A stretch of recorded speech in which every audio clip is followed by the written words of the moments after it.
There Hey. he is. There Hey, he it's me, is. brother. You know there's going to be problems with technology. Of course. It wouldn't be that level, that order of magnitude of fun without it. Right on. So I've got my red wine. Hey, there you go, man. And y'all hear me. We did not rehearse that. No, we This did is not. totally impromptu. We're in the spirit. Yep. Well, I was gonna be in the Scotch spirit, but I actually still have some more work to do once we get done with this. But for everybody that doesn't know, and I'm gonna tell you something. See, I'm just black famous. I'm like famous among black people, but this guy's like really famous, right? It's the difference between black. You ever hear that thing that Chris Rock said? It was something on the Real Husbands of Hollywood. He was telling Kevin Hart. He said, see, here's the deal, man. You're just black famous. He said, but I'm famous. He said, I'm really famous. So I'm just black famous. But Aaron Tomlinson is here. What's up, brother?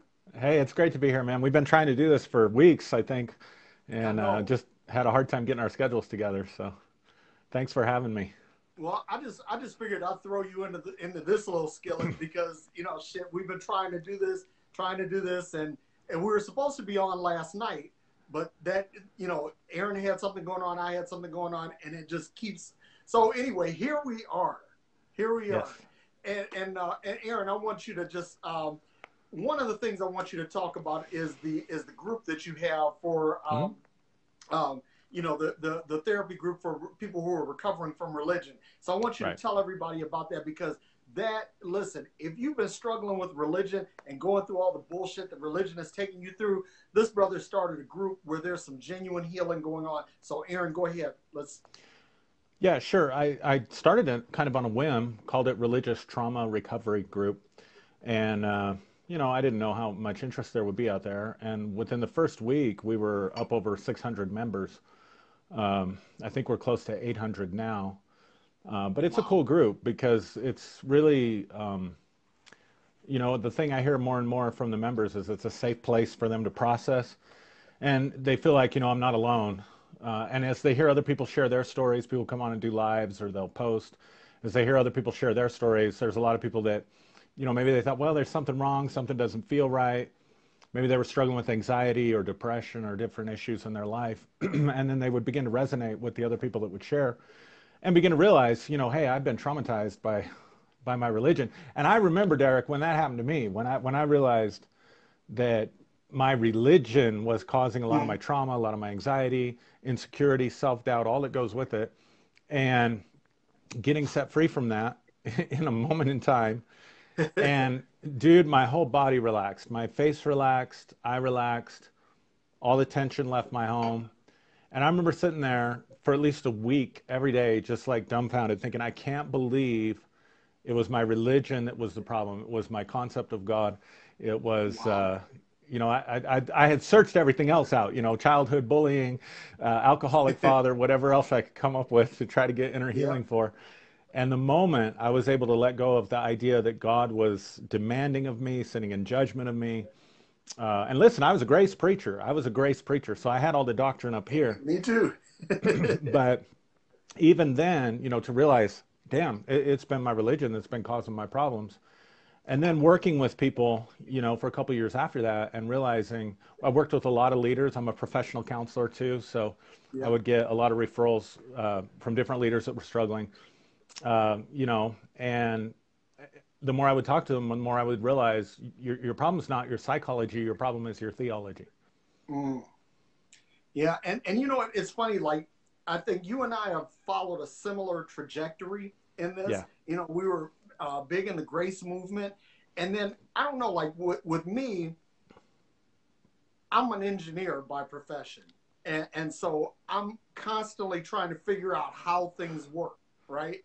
So Right. I take scripture, and the way I had taught this as a pastor is that you start with Jesus, and then you kind of work your way out in concentric circles, until you've kind of digested everything. But then I said, shit, okay, you need to start with Jesus as the lens, right? This is the hermeneutic, right? Right. What you're starting with, your starting point, and then basically, then I'm trying to connect the dots with Jesus. I'm trying to connect Jesus to everything. But then what I found is that Jesus doesn't actually connect to everything. I mean, God is in everything. Christ in all in Christ, right? Right. But I was like, okay, this doesn't work. So then I started looking at things and I said, okay, making Jesus the hermeneutic, does this look like this event or this incident, this passage of scripture, does this look like something Jesus would say? Does this look like something Jesus would do? Does this look like the mind of Christ? And I was like, holy fuck, it isn't. It doesn't. And so that was the beginning of the end of theology for me. So and I said this, I wrote an article about this on Patheos, and even our buddy Kyle, he's Kyle Butler has embraced this too. We call it divine anthropology. Yeah, I love that. I love that phrase. Yeah. So it's like I'm more concerned with learning about the Aaron that I can see, right, than this nebulous sky god that I can't see. Right. So good. Yeah. Now for me, it's interesting because I was raised Methodist, and the Methodist Church in Colorado, at least, is very progressive. So we didn't hear a lot of hellfire stuff, purity culture stuff that a lot of people grew up with. Now, one caveat is we did have an old Southern Methodist minister for a while when I was really young, and he would preach hellfire. But I remember getting confirmed in the Methodist Church and getting a Bible and trying to read through the Old Testament. I would get stuck in the begats, so about chapter 5. Yeah. 4 or 5, wherever that is, Genesis. And I complained to my mom, and she said, well, start with the New Testament. And so, that starts with Matthew, and I would read the Sermon on the Mount, and Daryl, that would scare the hell out of me. I mean, literally. Yeah. I would not get through the Sermon on the Mount, but that I would conclude, well, I'm screwed, man. I'm going to hell. I'm 10, 11, 12 years old. I'd put it away for a while, pick it up again, try to read, New Testament, read through the Gospel of Matthew, and I had to realize as part of this journey that it wasn't just the screwed up stuff from the Old Testament that messed me up. There was some screwed up stuff in the New Testament. A lot of what I preached as Jesus, as the hermeneutic, was a cut and paste Jesus from the Bible that left out, some of the Revelation stuff. But also, in Matthew chapter 7, if you are angry at all, you're in danger of hellfire, the judgment. If you look lustfully at a woman, try that, especially at 14, 15, 16 years old. That won't mess me up. And so I had to realize as part of this, I had to deconstruct from the New Testament version of Christ as well. Yeah. Yeah, it's funny because I was thinking about this in my whole salvation experience. I grew up in Detroit, but I got into trouble when my mom said, okay, you need to go and spend some time with your dad. And so I went to Burnsville, Minnesota. Oh, wow. And dude, Detroit to Burnsville was like lily white then, right? I was like one of 5 black kids in the high school. It was crazy, but I learned a lot. And that was where I had this encounter with Jesus, so to speak. And the way that they shared this with me was this love, this unyielding, undying love. And so shortly after that, I went back to Detroit because me and my dad didn't get along. And so I'm back in Detroit and I go to get baptized because I didn't get baptized while I was in Minnesota. So I get baptized.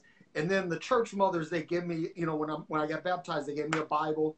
They gave me a bookmark with the 10 Commandments on it. And said, now, baby, you need to memorize all 10 of these and live by it.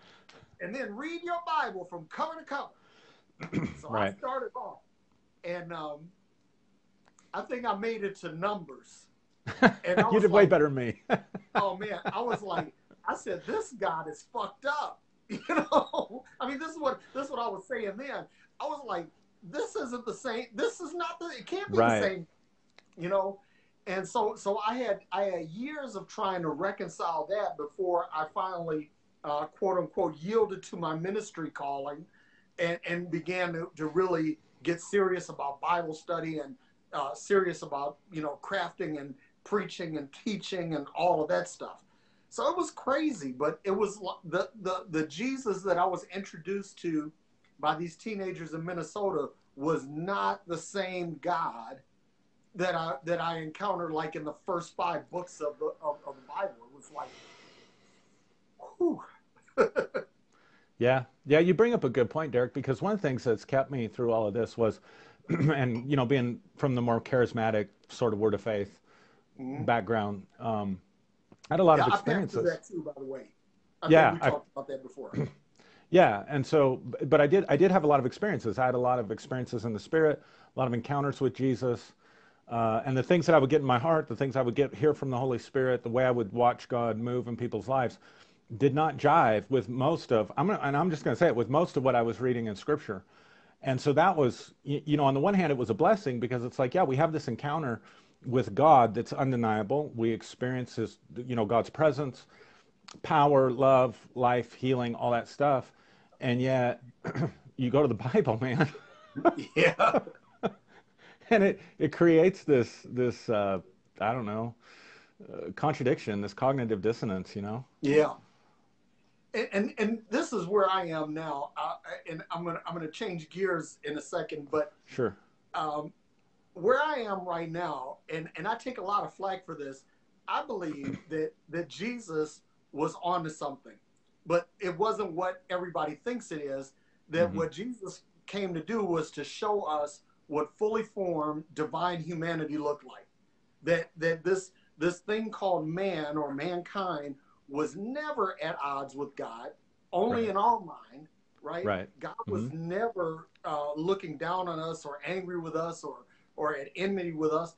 It was all in our mind. And so Jesus was saying, look, if you get this thing about, and I like one thing that Paul did right that I like. He said that Jesus thought it not robbery to be considered equal with God. But Jesus says, I and the Father are one. And then he says, I no longer call you servants, but I call you friends, and I call you brothers. And so he's making us one with him. So if he's one with the Father and we're one with him, then that means, and this is where I am, this is where I landed with this, is that we are God, literally. We are the expression of God in the flesh, just like Jesus. No different, right? Yeah, and yeah, so, exactly. Go ahead, man. Oh, I was just going to say, he came as the example and we made him the exception. He came as the ideal. We made him the idol.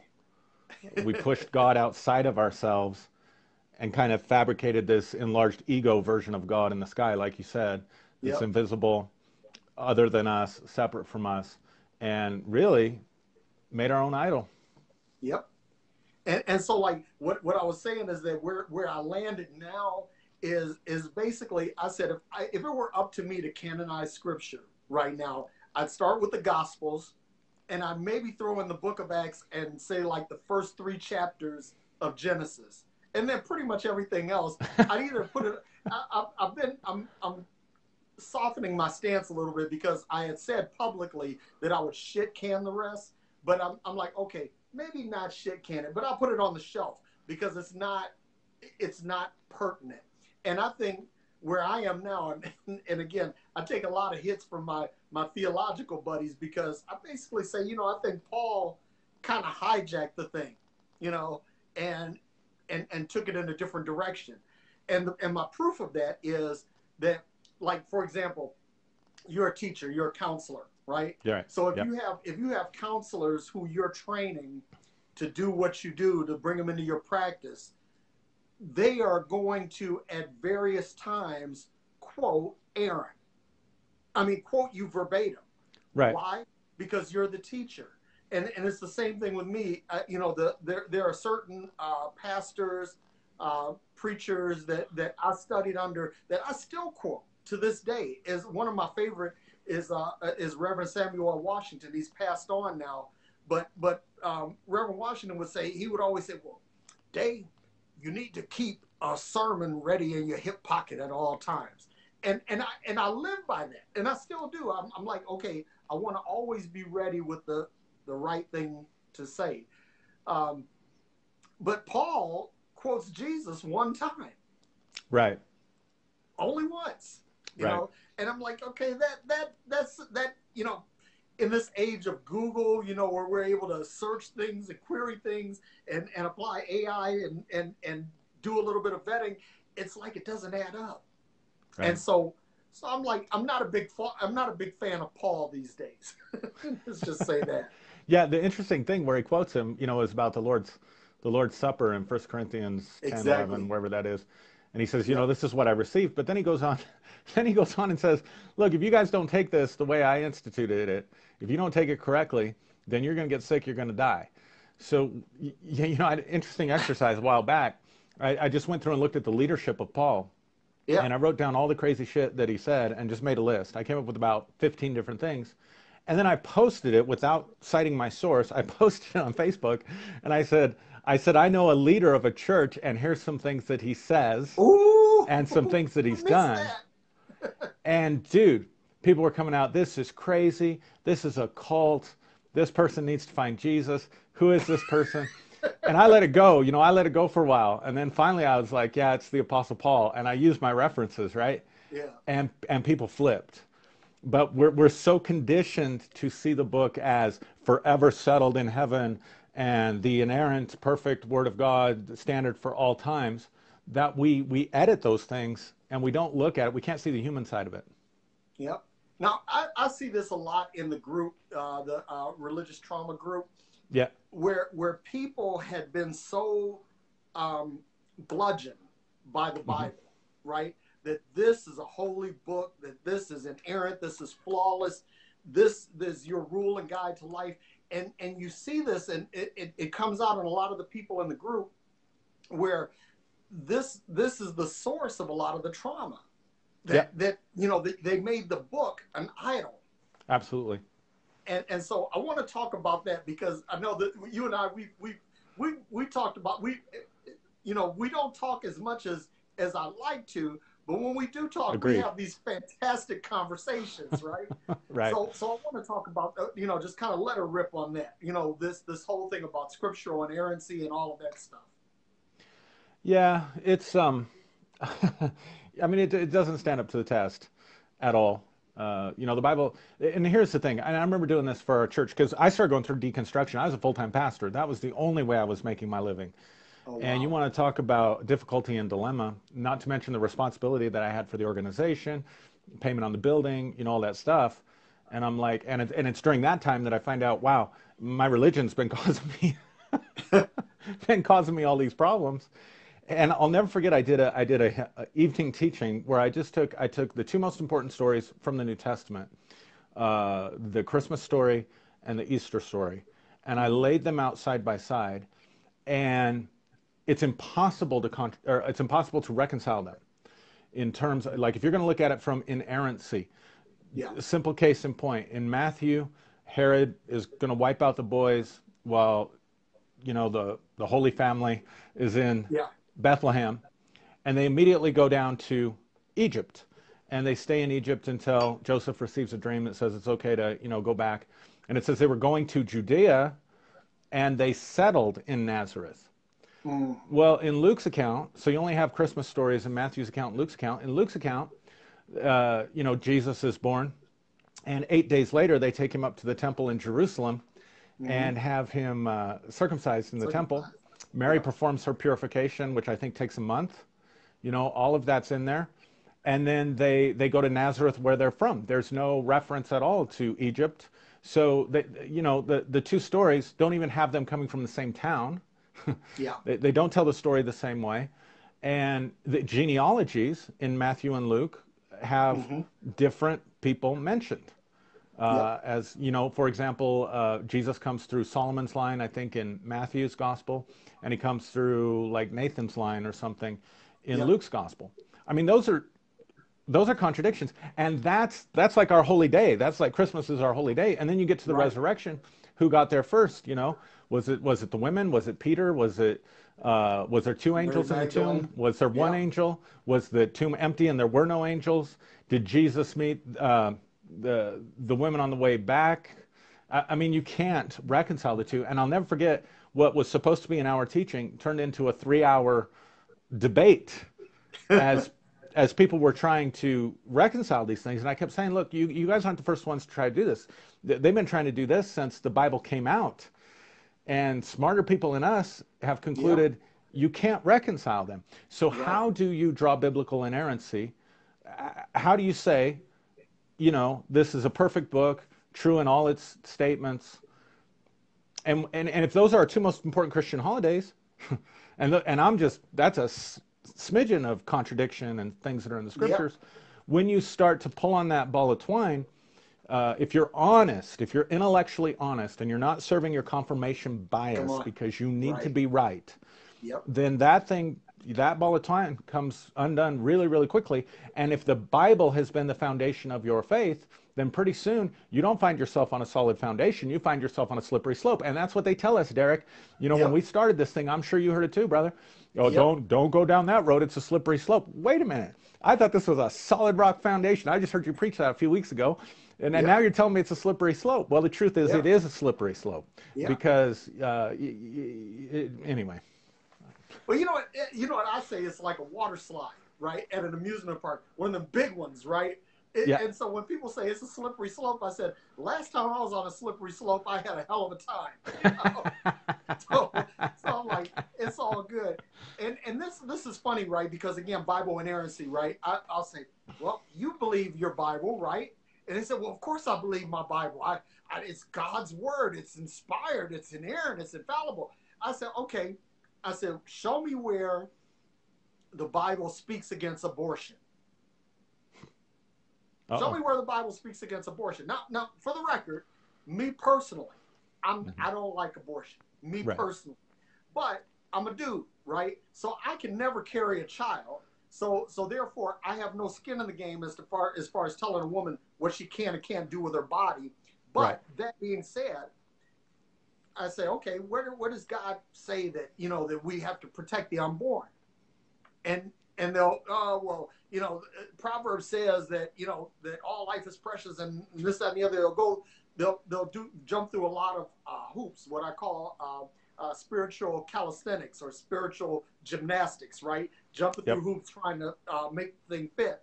And I said, but do you know that there are at least 6 instances of in the Bible where God actually prescribed abortions, where he told, people to go and cut children out of the wombs of pregnant women?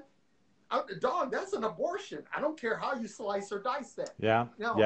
So it's like, people who say, well, I live by the Bible, but you don't know you haven't studied. Right. Yeah, study to show yourself approved until you actually do it. I mean, it's like, oh, we don't trust Bible scholars or people that have, devoted themselves, like, Bart Ehrman and some of them that are out there that devoted themselves their whole life to studying the Bible.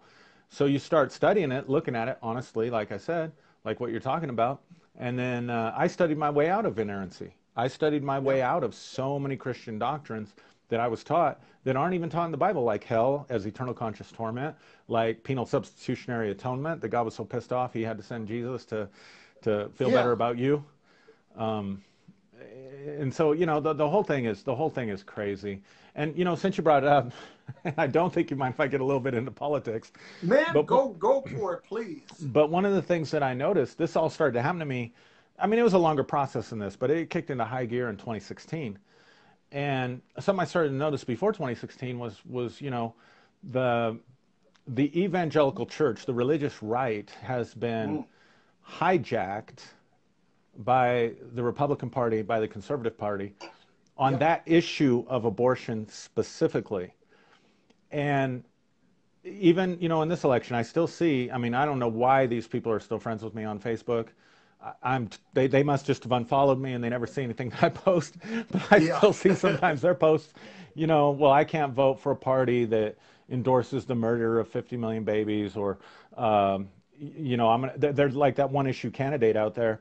And the thing is, we've had, I think in my lifetime, more Republican presidents than Democratic presidents, or at least it's even, and they haven't done a damn thing about abortion.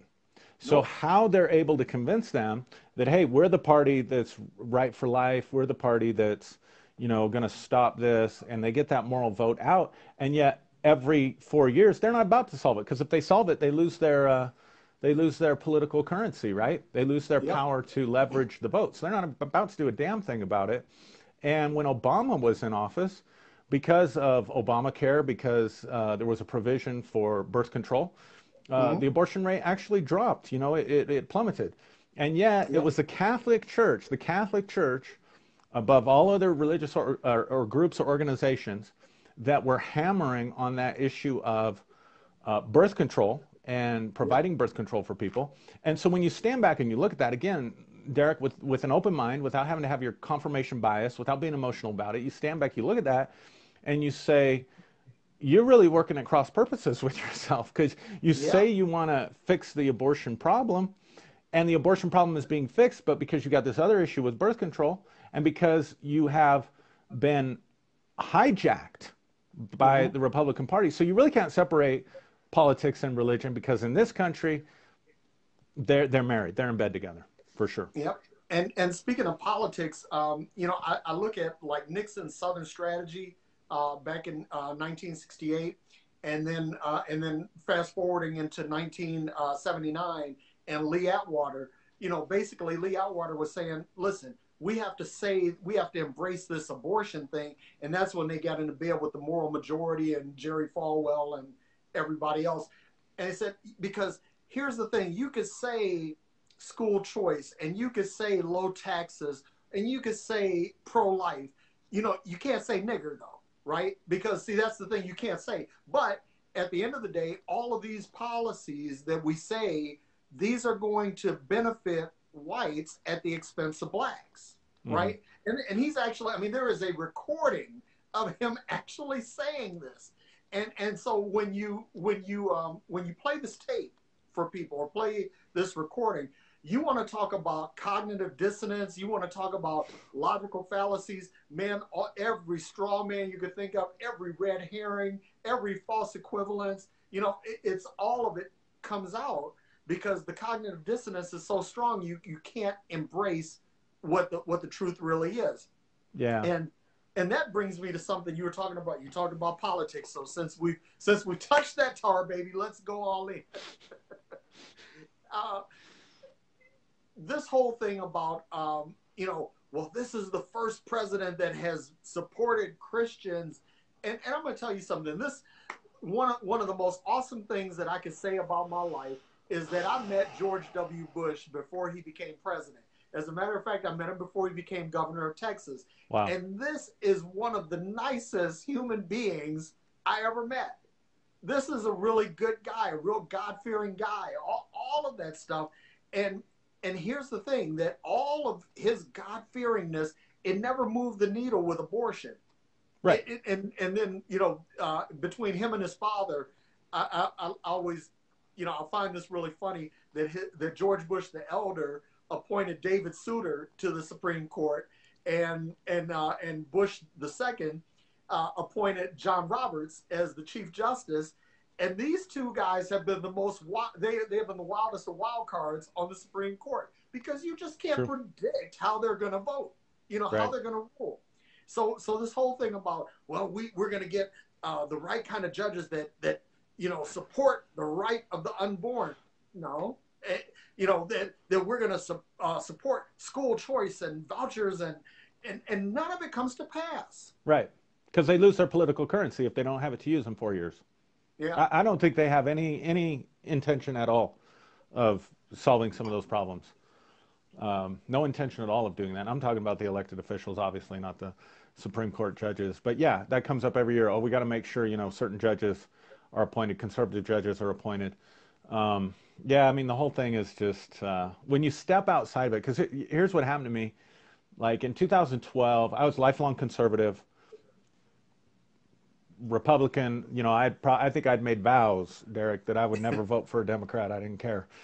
And that's just how I was raised. That's the culture I was raised in. Yeah. The only thing I was ever exposed to. I lived inside an echo chamber, listened to Rush Limbaugh and, you know, the conservative talk show hosts, watch Fox News, and support your guy, right? And I was intrigued by Obama because, you know, about that time, I don't know, there was just something about him that really drew me. So I read his books. I thought, man, this guy's really got some answers. But I couldn't vote for him because of all that stupid prejudice that was in my. And when I say prejudice, it wasn't.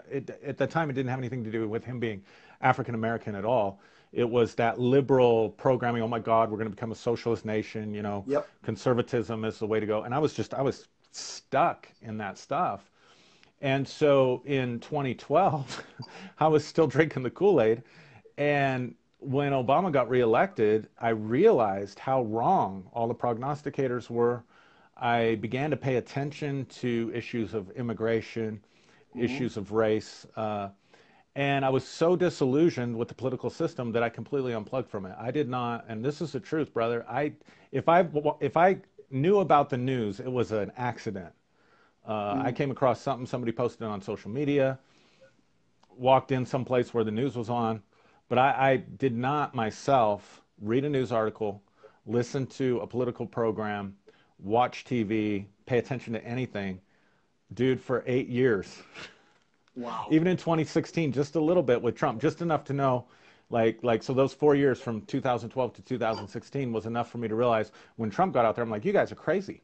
I mean, you guys are crazy. And I said this, and it cost me a lot in 2016 because I said, look, I said, Trump is on camera, recording, on record, undeniable, has done worse sexual immorality than Bill Clinton getting a blowjob in the Oval Office from Monica Lewinsky. And I remember when you guys barbecued him, crucified him, the Starr Report, we got to have righteousness, we got to do better than this. And here comes Trump, who and he's running against Hillary, right? And so here's the family He's a values. baby Christian. Here's the family, here's the family values group. And so here's Hillary, whose husband, whatever their issues were their issues, but she stayed married. She did what you all would tell any woman in your church to do. Any woman in your church that was in Hillary's position, you're going to tell her, submit to your husband, be better in bed because then he won't be out looking for her. I mean, that's the kind of shit pastors tell women, right? Yep. And then here comes Trump. And now you've completely compromised your values. You're saying he's the anointed one. You're saying he's God's man. And I would tell my conservative friends, I would say, look, if you want to have conservative values, fine. Have conservative values. I understand them. I get where they come from. Vote your values. But don't try to, push this crap that all of a sudden he's God's man. Because if you or I, Derrick, did 1/16, and I'm being generous, of the crap that guy did, they'd sit us down, they'd chastise us, we'd be all over the whatever group we were a part of as scum of the earth, and yet we're gonna support this guy. So I paid a little bit of attention then, and give Hillary no credit. Give Hillary no credit for doing what you tell every frickin' woman in your church to do. Yeah. I mean, the hypocrisy was so apparent. Yeah. But I still didn't go back. I didn't listen until COVID hit, and then I started really paying attention. And I'm gonna tell you, it gave me a very unique perspective to be able to unplug from that stuff completely for 8 years, and then plug back in. And it really is like, God, you've been on an island someplace, and you come back, you're like, what the hell happened to the world? What the hell happened to the church? Where has people's minds gone? And how come they can't see the complete and total depravity and hypocrisy? And most of the Trump followers have come under the same spirit as Donald Trump, because you cannot discuss in this country, you cannot have a dialogue, you cannot discuss facts, you cannot share with mutual respect. You can't. And particularly and especially the Trump camp and the Trump followers, because they can't compete in the arena of ideas, because they don't do their research, because they don't have their facts straight, because they don't understand the Bill of Rights, because they don't understand the Constitution, because they don't understand the history of what's happened in our country and what's happened, like you said, with the way the parties have hijacked the religious right. So they insult you. They insult you. Born again, Bible-toting, we love Jesus Christians will insult you, demean you, and mock you, because the same attitude and the same spirit that is on the guy in the White House is on them. And frankly, they were pissed off before, and he's just their club that they use. Like he's Yeah, sticking it to everybody they wanted to stick it to, but they don't have the power to do it. exactly. And so they support him, and he gives them permission to act the same way, and they can't see the contradiction. It is the most amazing thing to me in the world. Anyway, And it's funny I'm in that you trouble say that now. because, man, I was a Republican most of my adult, no, really all of my adult life, because the first time I voted in 1980, and I voted for Reagan, and I voted for Republicans all the way up to Obama. Now, the reason why I voted for Obama is because I believe that if this man actually became president, it would say to my young black sons that yes, if you want to be president, it's possible. And Yeah. so when that happened, I was like, hey, that's great, you know. But I'm going to tell you something. I was such a Republican that it really threatened me and my wife's marriage. And what do I mean by this? Not my wife. My wife was cool with it. But my mother-in-law, Oh yeah. I mean, me and my mother-in-law, we're like this now. I love her, but because I was a Republican, she was like, "Oh my God, you're black and a Republican. You know, you really can't be trusted, right?" So all of this, and I was siding with the moral majority, and I was with the Falwell and the Franklin Graham camp, and all of this, man. I'm so glad that I switched from Kool-Aid to wine. but but man, Amen.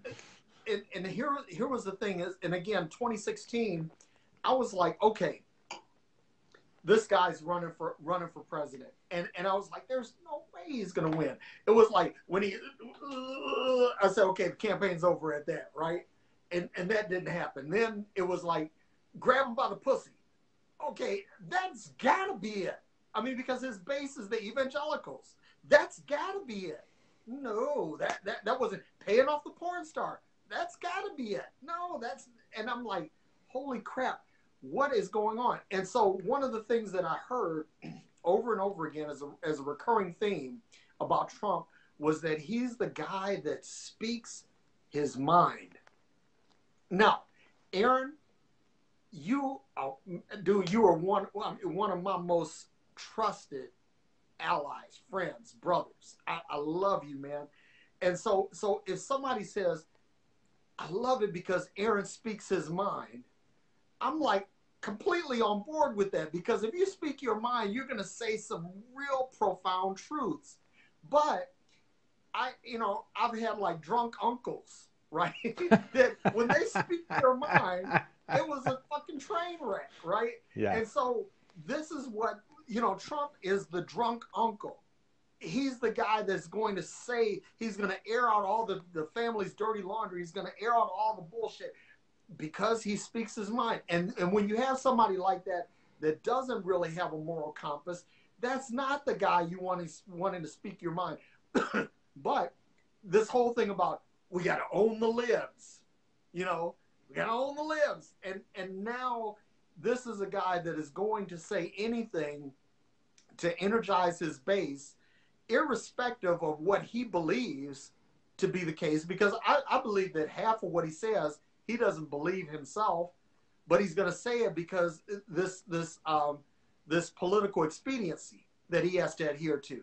And so I'm with you. It's like, man, I was part of a conservative think tank, and I had a radio talk show, and I used to advertise myself as being to the right of Rush Limbaugh, and I wrote a conservative newspaper column and all of these things. And I want to say to the staff of the New Journal and Guide that if any of you guys are listening, Brenda Andrews, the publisher, Leonard Colvin, the senior editor, if you guys are watching this, I want to tell you from the bottom of my heart, I'm sorry. Listen, I was on some bad shit, and I was just repeating it, regurgitating it, but I'm over it now. And here's the thing. I'm not on board with the Democrats because there's a lot that they say and do that I don't particularly agree with. But I think that right now, for the sake of this country, for the sake of the American fabric, that we get rid of this guy. He's got to go. Mm-hmm. Yeah, I agree, and I'm with you. I mean, I'm not on board completely with the Democratic Party either, but I don't know, man. 4 more years of this, I don't know. I don't know if I can. I don't know if Well, I'll you still know be what? alive. Listen, man, I'm a chess player, so I'm always looking, a few moves ahead. So I'm good. Me and my family, we're gonna be okay. But man, all of this other stuff is just it's amazing, and it's funny how like in California right now you got these wildfires, and I was talking with Matt DiStefano, and he Hmm. was saying that he had to get a hose out and hose down the roof of his house and his hose down his yard because there are flaming embers falling out of the sky, right? And so the people who are into this eschatology and biblical inerrancy, they're like, see, this is the end days. The sky is looking like hell, and it's raining down fire, and so these people are saying, well, okay, well, God is judging this country, and I really wish that there are more people like you that had a bigger platform that could counter all of this foolishness. That somebody could simply say, hey, we're going through all of this shit because we really haven't taken care of the ecology of this planet. And so as a result, now basically these wildfires and earthquakes and hurricanes, basically this is like the earth. If you think of the earth as a living thing, the earth has COVID-19 and a bad case of the runs, man. Absolutely. It's and this is I what's know. going on. So if people would just if there were more people like you, like Kyle, like Matt DiStefano, like Katie Valentine, that would just debunk all of this. And that takes me to another thing, right? Theology. Yeah. Come Because on. I'm like, I'm of this mindset that theology is the only school of thought, the only intellectual school of thought that hasn't moved since the Dark Ages. And a lot of my theologian buddies, they'll talk about Karl Barth and they'll talk about Kierkegaard and they'll talk about all of these other, and some of the more contemporaries, the Brad Jersaks, the Brian Zahns, and so on and so forth, Richard Roars, and they'll say, well, this proves that theology is moving. But this is what I say. Those people effectively move pockets of theology. There is no sea change in theology. I humbly submit that if you took a person from 300 AD who was let's say a woodworker, and you Mm. don't give them any tech or anything like that, you just bring them into the 2020, and you give them books and you let them read the book. They would look at that. The woodworkers would say, "Oh my God, holy fuck, you're doing this with wood now? That's amazing, right?" If you did that with a physician, they would be like, "Holy smokes, you're opening people up for like 6 hours at a time. Oh my God, that's amazing." If you go to a physicist or a chemist, they were all. I mean, don't give them any iPads, iPhones, no technology, just the books, and they would be like, "Holy fuck, for real?" But if you dropped a theologian from 300 AD into 2020, they'd be like, "Oh, okay, yeah, you guys champion the faith, you Yeah. held the line." Yeah. And Yeah. It's the unique, and which I appreciate, Derek, because I kind of came on this realization before I heard you say it, and I'd never heard anybody else say it. Exactly what you're saying. The way I had said it and would say it was, we demand progress yeah, in every other fabric of our life and society, except for religion and theology and biblical yeah, scholarship. And so it's one of the problems that you run into when you have a faith once and for all delivered to the saints, where we think that progress is departure. mm, And so we feel beholden to the more we can be like the first century church, the more we can be like the book of Acts, the more we can interpret the Bible and its historical content and emulate that, the more powerful, the more pure, the more authentic that we become. yeah, And so we end up being beholden to, uh, I mean, think about how crazy this is. We're beholden to ideas that are 2,000 years old, and progress is seen as departure, yeah. Come right? on. And I would go further than you. Karl Barth, I tried reading Karl Barth, so I'll send one out to the, the intellectuals watching, and forget it, man. I mean, I needed some of the words he uses aren't even in the dictionary. Like, Yeah. unless you've been trained as a theologian, you can't even understand what Karl Barth is saying. But a lot of these guys, Brian Zond, who's the other guy you mentioned, Brad Jersak, Yeah. Brad Jersak, they are church father theologians. Yeah. They're Athanasius theologians. They're the Cappadocian fathers. They're reviving that in our time. Yeah. So I don't think they're progressive at all. I don't think they're progressive at all. I think they are, if anything, they are taking us backwards, because they are actually accurately formulating the Nicene doctrines and the Nicene creeds that happened in the 4th century. So they're not moving us forward 1 inch, not 1 inch. And the other thing is, the average person in the pew doesn't even know who we're talking about. They've never even heard of Karl Barth. Yeah. And so, I've heard you say it's not moving humanity as a whole forward, but I would argue they're not moving it forward at all. They're taking us backwards. Wow. And part of the problem, not part of the solution. Now, I know I'm getting myself in all kinds of trouble, Derrick. I'm not going to be famous anymore. Maybe I can come over and be black famous with you. But I'm so glad that there's somebody out here that's even more heretical than I am on this. Because it's a funny thing. I think about like the debates between Albert Einstein and Niels Bohr in the 1920s.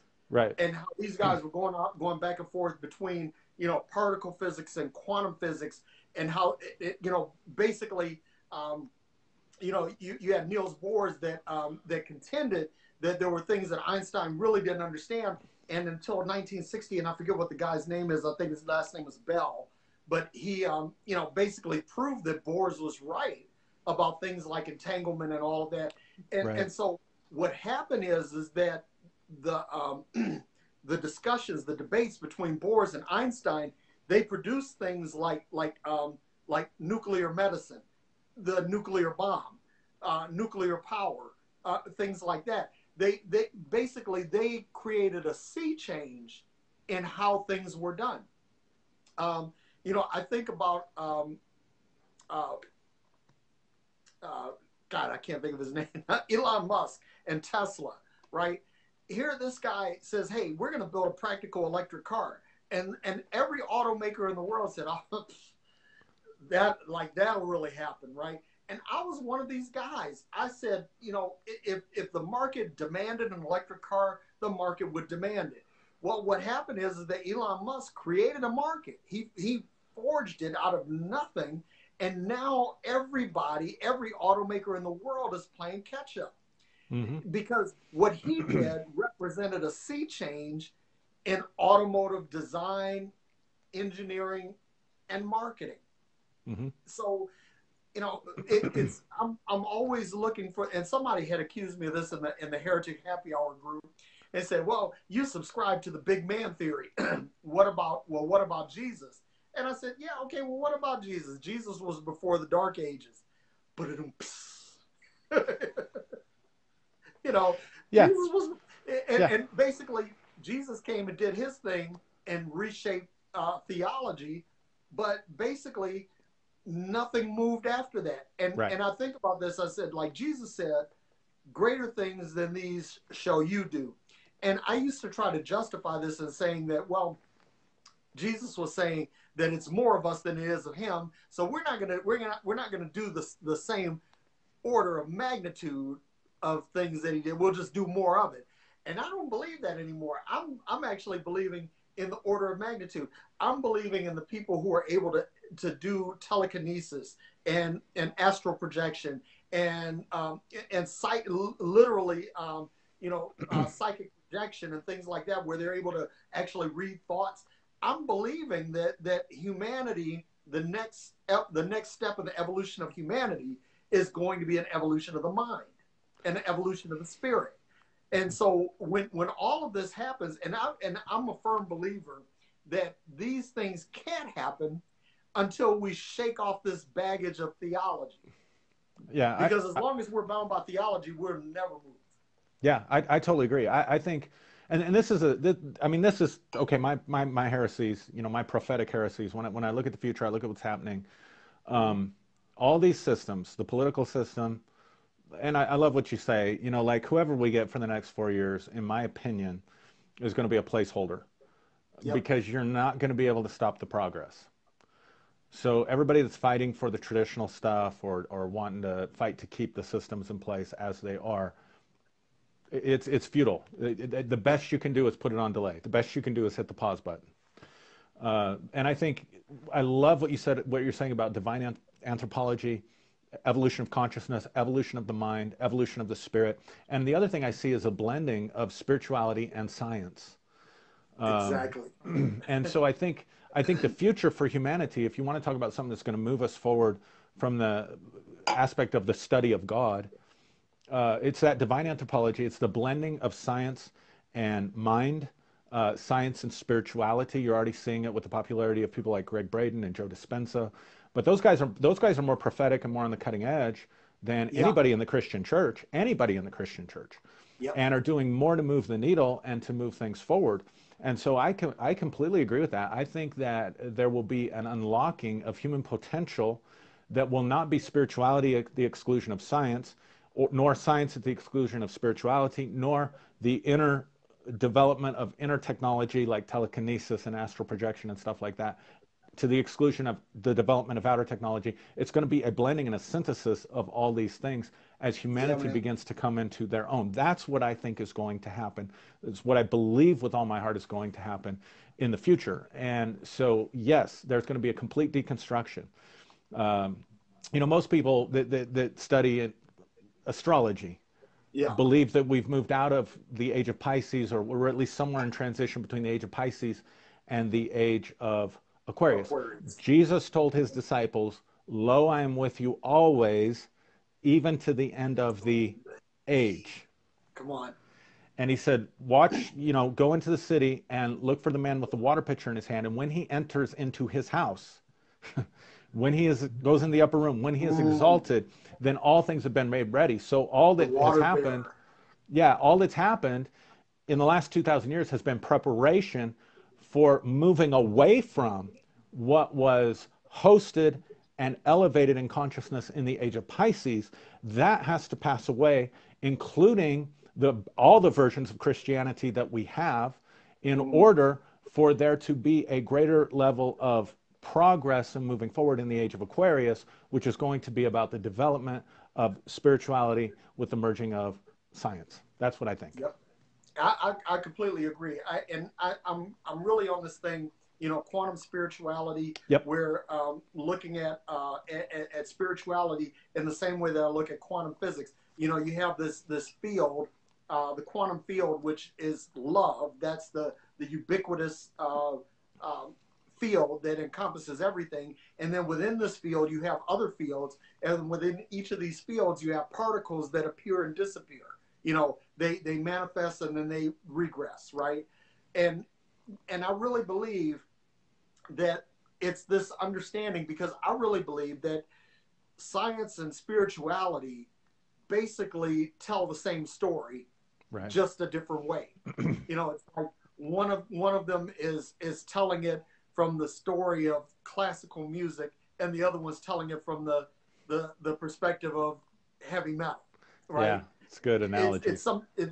But it's the same thing. You'll find the same beats. You'll find the same syncopation. You'll find the same, note play no matter what the music, whether it's jazz, whether it's hip hop. You'll find all these different mergings of music. And so I think that what's happening is that all of this is beginning to dovetail, and the stories are beginning to overlap. And once these stories begin to overlap, people are going to be like, they're going to have that aha moment, right? You know, the epiphany. And I really believe this. This is, I'll say this, and then we'll go ahead and get ready to wrap up. But like, you know, when Jesus left, right? Jesus, they said that he ascended into the clouds.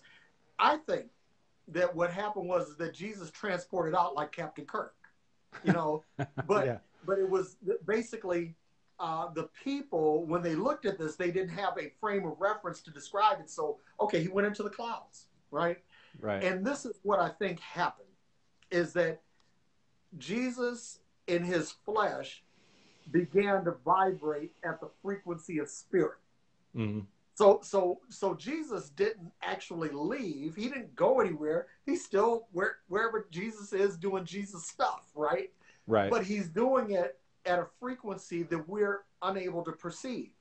So I believe that what needs to happen is that we need to awaken to the frequency of love, which is the frequency of spirit, which is the frequency of God. And then when we begin to, the preponderance of humanity begins to vibrate at this frequency, then, you know, the quote unquote rapture, that's when Jesus will show up. And he won't show up. He'll be like, hey, what took you so long? I've been here all along. Yeah. You know, and that's I love kind it. of where I am. So before we get ready to go, man, tell everybody how they can get in touch with you and contact you, and just give them the whole spiel, man. Sure. Yeah, mostly through my Facebook page. I got a lot of stuff like you know, I have a life outside of what I'm doing on social media, meaning I'm incredibly busy homeschooling kids because they can't go back to school right now. And then, tell me about it. Yeah, and then my other, you know, professional life. So primarily I'm active on Facebook right now. So you tagged me, I still have room for friends, but I'm also public if they want to follow me on there. We have the Religious Trauma Recovery Group, which is just a great support group. I don't say the kind of stuff on the Religious Trauma Group that I say here, because it's an environment we want to create that's safe for people to process.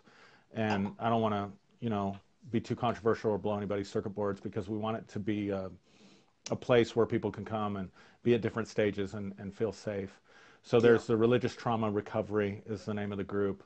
My Facebook page. I have a YouTube channel, but I haven't done anything with it since we shut down with COVID. Man, you get some really fantastic stuff out on YouTube too, and I highly encourage you guys to go out there and check it out. And there's some stuff that Aaron and I have done together, some stuff that we did with Vanessa Brooks, and it's all fantastic stuff. So you guys need to get plugged into all of that. Derrick, I just want to say, man, I love you. You really, I don't think you know how much you've inspired me with your freedom and your authenticity and your I don't give a fuck kind of attitude has inspired me and helped me to expand my own authenticity. You've been a great example, like a big brother to me.